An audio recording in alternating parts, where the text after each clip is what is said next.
You're listening to The Real Wealth Show with Kathy Fedke, the real estate investor's resource. Have you ever considered how lucky you are to be able to put excess money into investments or savings? You really are considered one of the luckiest, most fortunate people on the planet today. I'm Kathy Fedke, and welcome to The Real Wealth Show. Our guest today knows what it's like to not have that kind of opportunity. Juliana Uto defected from communist Romania when she was 10 years old with her parents who were seeking to create a better life for their family. They left everything behind to do that. Today, she's a multi-millionaire by the age of 30 and now helps other women learn how she did it. Juliana says this is a time of unprecedented opportunity to generate a quantum leap in your finances.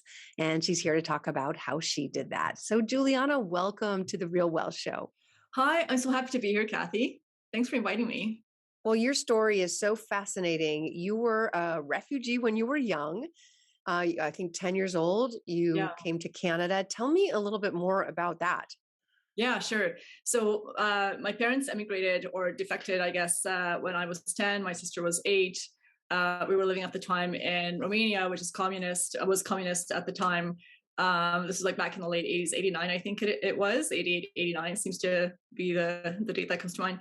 And yeah, it was communist at the time. We left under the guise of going on holiday in Eastern Europe to places that we could get a visa to. So that was all the communist countries, like Hungary was communist at the time, East Germany, Czechoslovakia, like going way back. And yeah, my parents just decided that they wanted a better future for us, and it was all very traumatic. I can only imagine it was traumatic. So you had to pick up and leave your home, your country, your family, or your extended relatives, and go to another country where you didn't speak the language and you didn't have a job and your family didn't have. I mean, what was that like? Yeah, it was, like I said, it was traumatic, and mostly because we didn't know what was happening. So we were young. My parents didn't tell anyone really, what their plans were. And so my sister and I, we thought we were going on holiday. And so when we finally got into Austria at the time, my dad turned around, and this is like a very, very vivid memory that's like seared into my mind forever. He just turned around and said, take a good look back. We're not going back. And I was just like, what?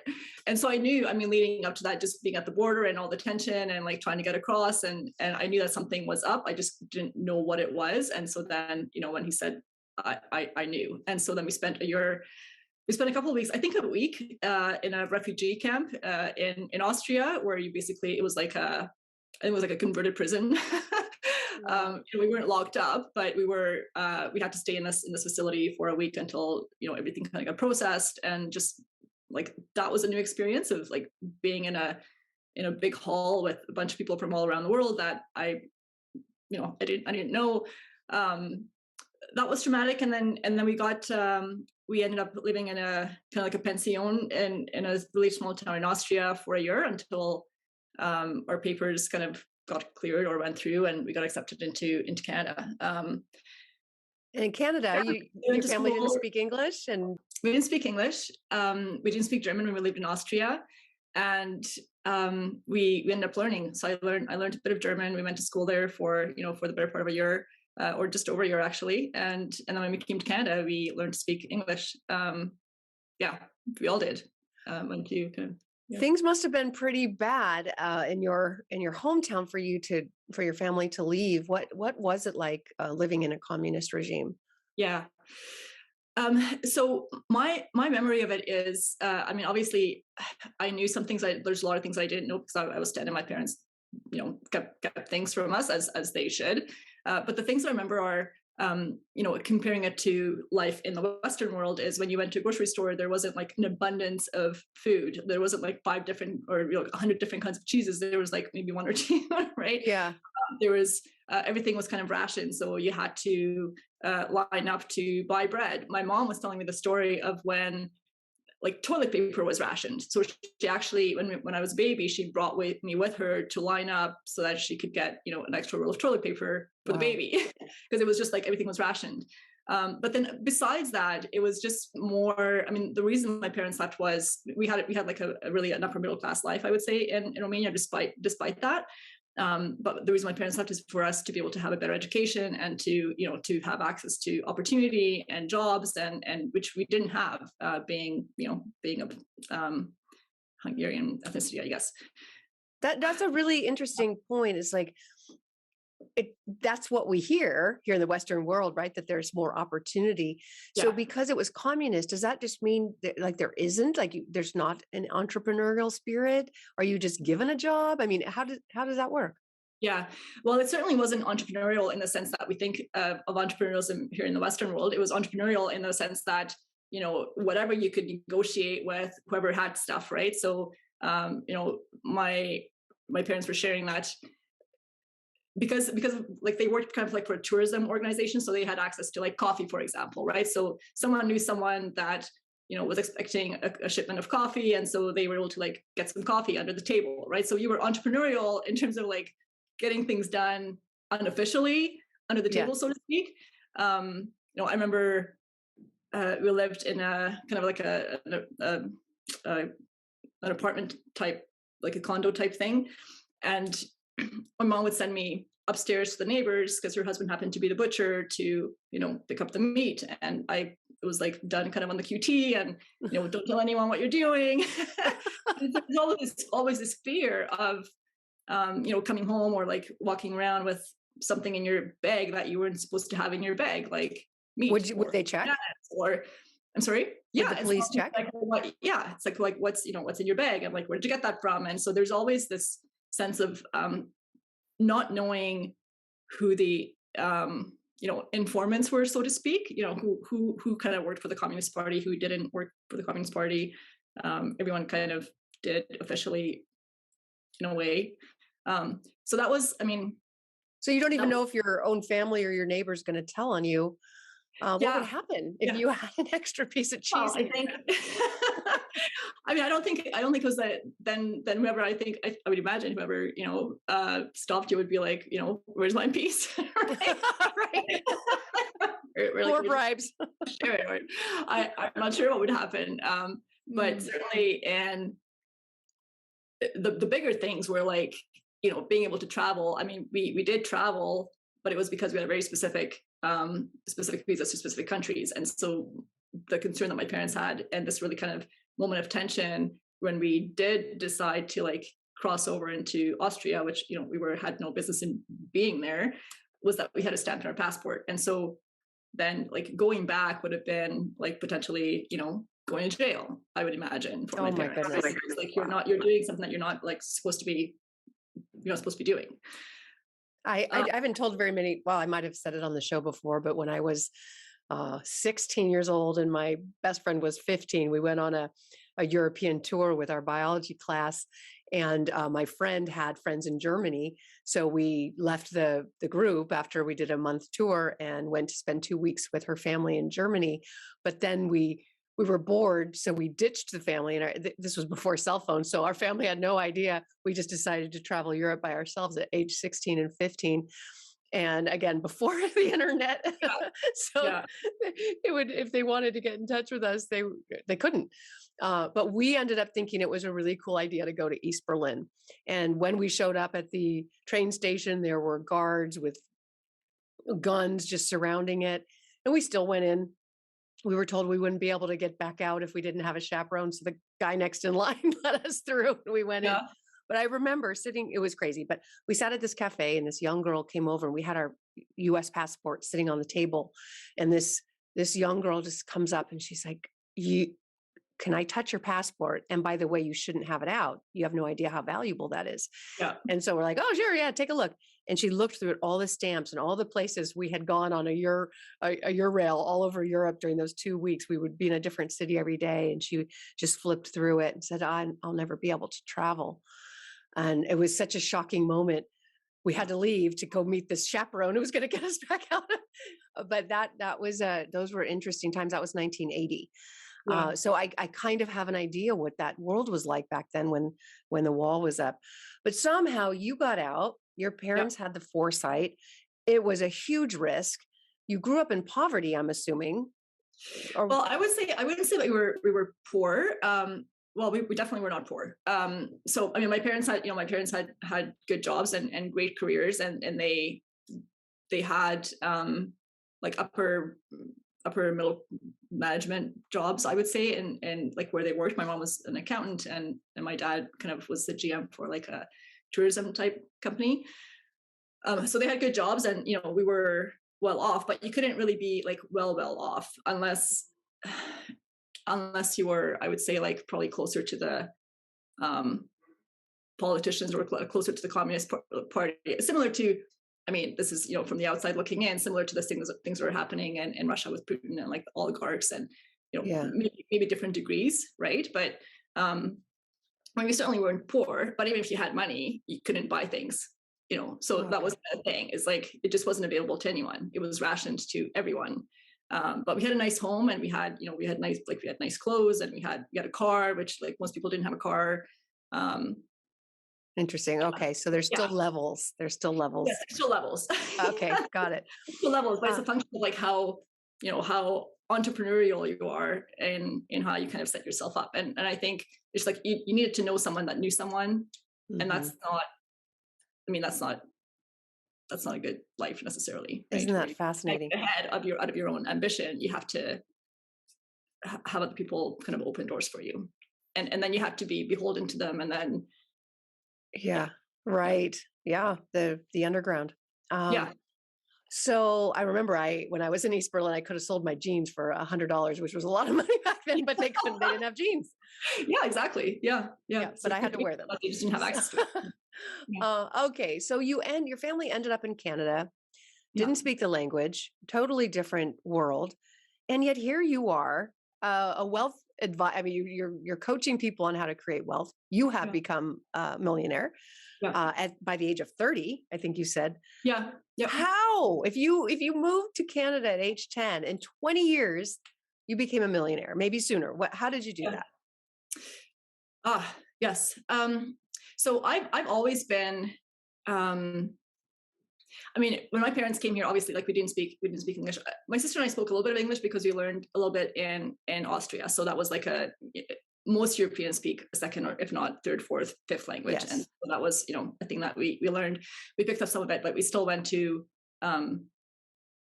ESL. Like there was an ESL portion of English as a second language. English as a second language. And so, I mean, I just remember very vividly, like my parents were just like super hustlers, which they had to be because they had to support 2 little kids, when we first came here. And so they took on jobs that were, I'll say beneath them, which they didn't look at that way. It was just like, well, we're going to work to get paid. It's work. So, yeah, it's work, right? It's work. And so that's what they did. And so that was my mom modeled that, my dad modeled that. And so my work ethic comes from them. And I've always been I was just super clear that the whole reason my parents came here is for us to be able to have access to education. And so obviously, like, not going to university was not going to be a thing. Like, you had to take advantage of what they did for you. Yeah. I mean, like what they did for us. Right. And so I've always been like, okay, so I'm not going to go to school for 4 years and not be able to get a job after. So I've been like very strategic, and very like optionality and leverage have been a huge theme in my life, no matter what I've done. I went into mechanical engineering, because I knew I would be able to, get a job, certainly as a woman coming out of mechanical engineering after 4 years. And so that's what I did. I took all the courses, like the maths and the English and everything, the biology, all of it, physics, in high school. My sister has a master's degree in economics. So we both just kind of like, yes, this is what we do. And then as soon as I started working, I contributed to saving was a big theme also in our lives early on. And I would say even still today, because like you make money and then you save money. That was just got to put some aside. You can't spend it all. I mean, that was just how we were raised, is that you save, and you're like having a healthy respect for money and comparison shopping, like all those things. Like my dad was like, very militant, I'll say, about like finding the deals. And so that's still, I still look for deals today. Right. Can I ask how much would you put aside for savings? Like, would you have a very clear budget of what you could live on? And and then I never not had a increase budget, that? oddly, yeah, I've never had a budget. I actually have this like big resistance to having budgets because I don't like to be like optionality, right? I don't Yeah. like to be tied Don't want to down. be tied down. Yeah, I don't want to be tied down.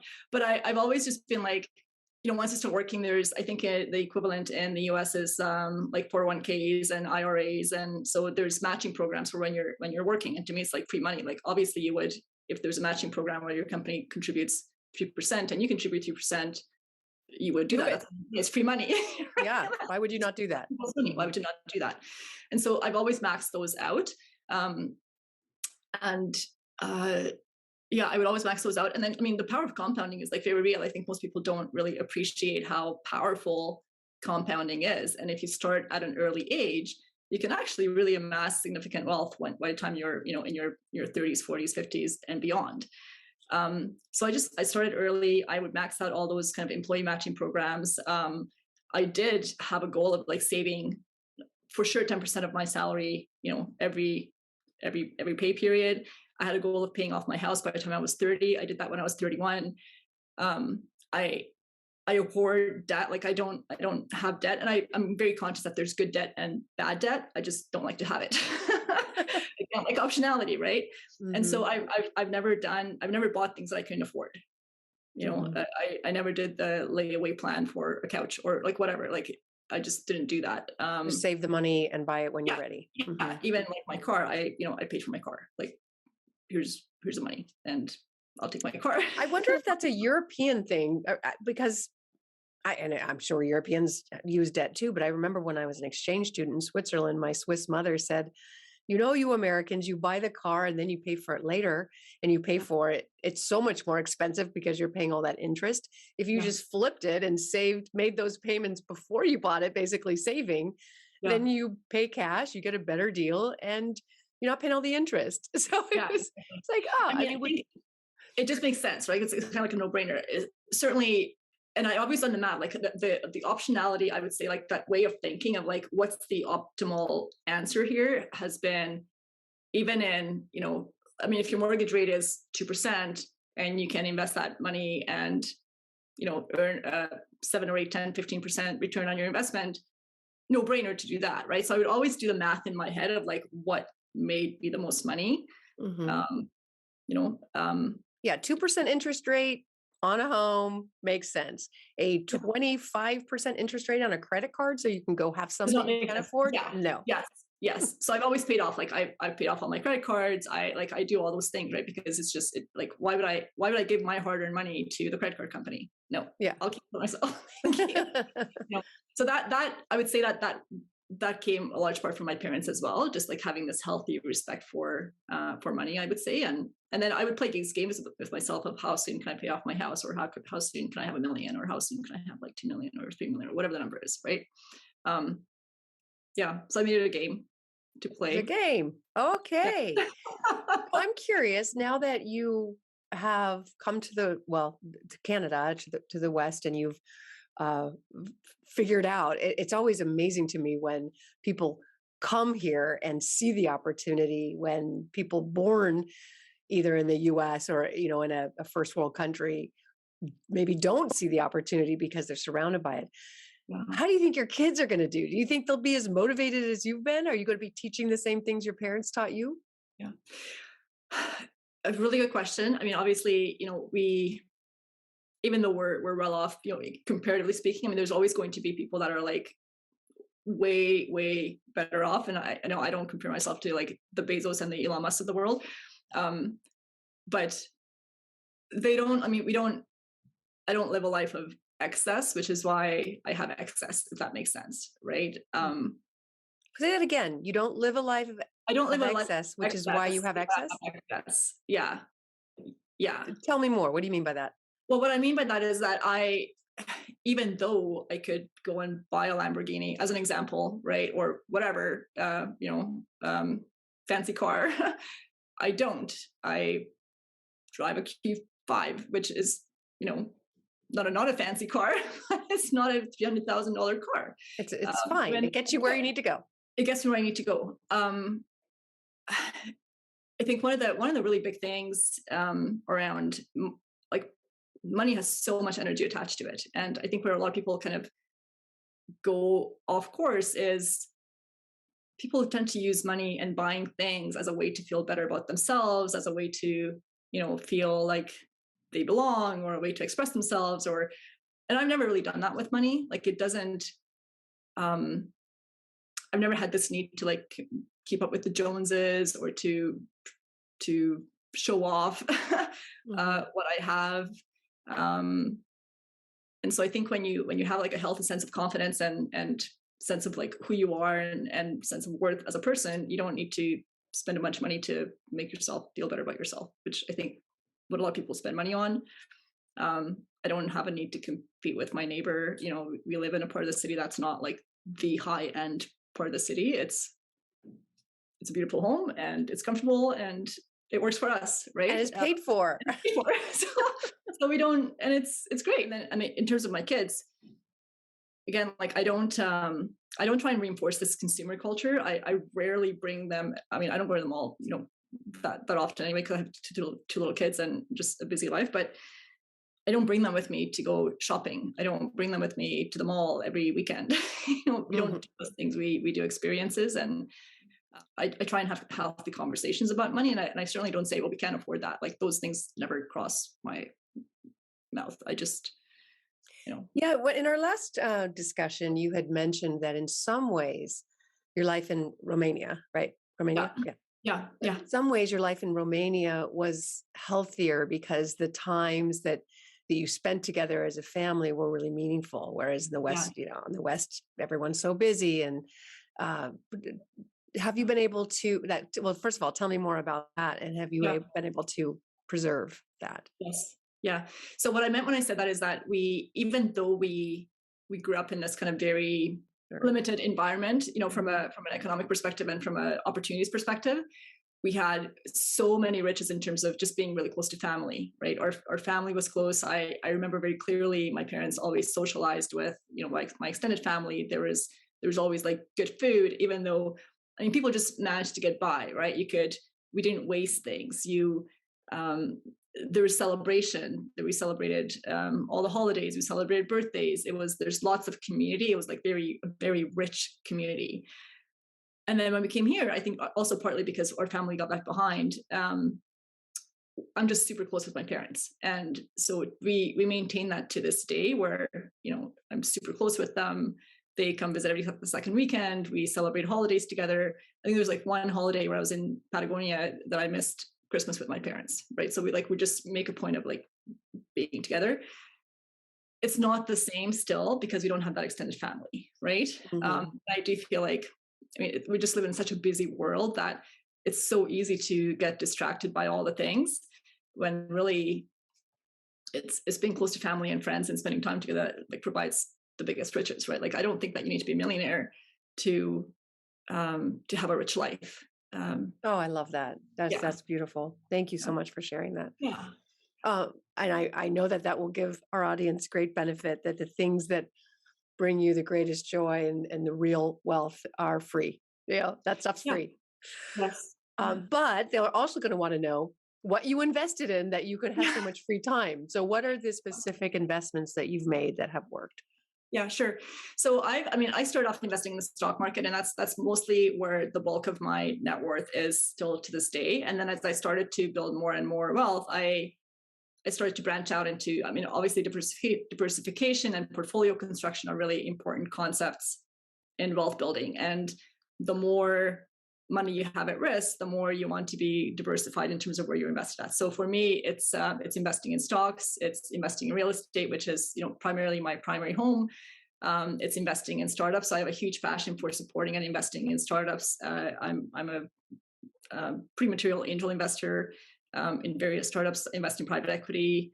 Pretty much everything crypto I've invested in, obviously, because obviously you're missing out if you're not investing in crypto these days. But it's a smaller portion of my net worth, so it's not. I know a lot of people that are kind of like betting the house on one thing, and I just think if you look at anyone who has like serious net worth, they're pretty diversified for the most part. I think it helps to be concentrated as you're building wealth, and as you built it, you kind of want to have some protection strategies, which comes from diversification. Yeah. Excellent. And I'm assuming that with, well, let's take crypto for an example. Yeah. Boy, when it was, did you get in early? Like, No, how did you know? did not. I did not get in early. No, Okay. no. Yeah. I mean, it's like literally our podcast manager or producer told me about crypto when it was at 5,000, and I thought, what?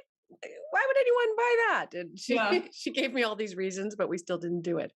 yeah. So how do you choose your investments? So, I mean, for me, it's around my time horizon is something I consider, right? So, like, what's the time horizon? Investing in startups obviously has a much longer time horizon than investing in the stock market. I consider liquidity. So part of my portfolio is highly liquid. The bulk of my portfolio is highly liquid.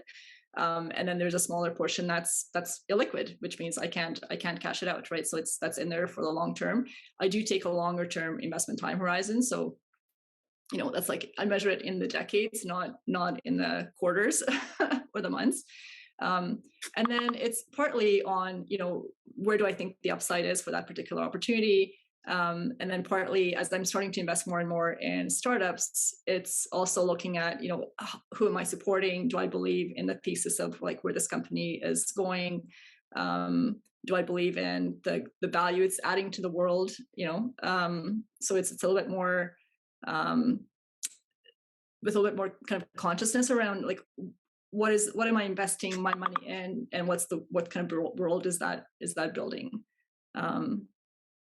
Yeah, those are, and most of my stuff really is actually in the US. So I find that the US is just like way more entrepreneurial. There's like a lot more deal flow, and my networks and most of my deal flow comes from the US. So yeah. Fascinating. Well, Juliana, it is always so much fun to talk to you. You're fascinating, such an inspiration, and I know you're inspiring other women to really create that healthy relationship with money as well. Yeah, I think it's really important. Yeah. Just before we close, I mean, I think it's super important for women, especially, to have a strong handle on their finances and to really own their power with money and investing, and to just be really conscious of the time value of money, and getting started early is super important. And then just this idea that you can actually build like significant generational legacy wealth, right? And you can still have your latte, and you can still have your fancy car, and you can still do all those things and have your fancy trips, but I feel like you can have it all, maybe not at the same time. But yeah, I think it's really important. Yeah, I mean, certainly in my generation, or at least in the way when I grew up, women weren't that involved with the finances, and yet they understood. They just weren't really involved in it. I think you weren't even allowed to be on the checkbook back, my mom's age. So, what do you think it does for women specifically once they are financially set and they do have a healthy relationship with money? What does that do for them? Oh my gosh. Yeah. I mean, if I just look at my example, as an example, I just had my daughter. She's turning 2 in May, and I'm essentially retired. And so what that means for me is I can focus on kind of my passion projects. I can be way more present with my family, and I can really compare, life before, kind of on the corporate track, versus life, in this space where like the question of money is for the most part taken off the table, right? And so now it just gets to be about who are you being, like truly being. I think it gives women the permission to be self-actualized, right? I think when you take that conversation on like survival and, getting your financial needs met off the table, you get to really be who you truly are. And I'm sure there's examples where women are like, well, you don't need money to do that. It definitely helps when you don't have to think about it, right? Mm-hmm. And so I think for women especially, it allows them to be, closer with their kids. It allows them to be a lot more present. It allows them to be, I think, just much more self-actualized and to live a life that they're really truly passionate about. When you don't have to think about money. I think it's. Yeah, love that. Yeah. Yeah, for anyone who doesn't have to worry about money. Yes, for anyone, absolutely, 100% for anyone. It's the top of the pyramid. Yeah, in a way. I mean, when you think about like the Maslow's hierarchy of needs, right? You kind of you've taken care of the basic things, and now you get to be really, what is the world that I'm building, right? How can I be a bigger contribution to the world? How can I be a bigger contribution to my community or to my family? I don't I also don't prescribe this idea that we all need to save the world. I think we all just kind of focus on our immediate family and our community and kind of like build out from there. It's hugely powerful and has a huge ripple effect. Right?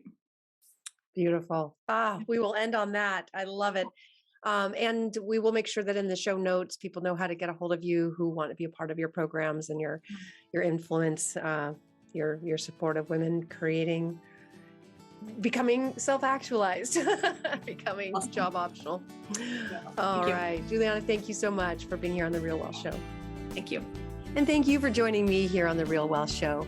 If you'd like to get access to more information that will increase your financial intelligence, just go to realwealthshow.com, where you'll get access to hundreds of free webinars. And it's free to join. Again, that's realwealthshow.com.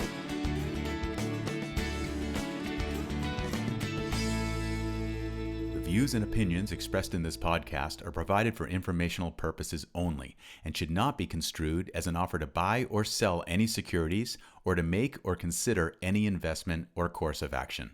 For more information, go to realwealthshow.com.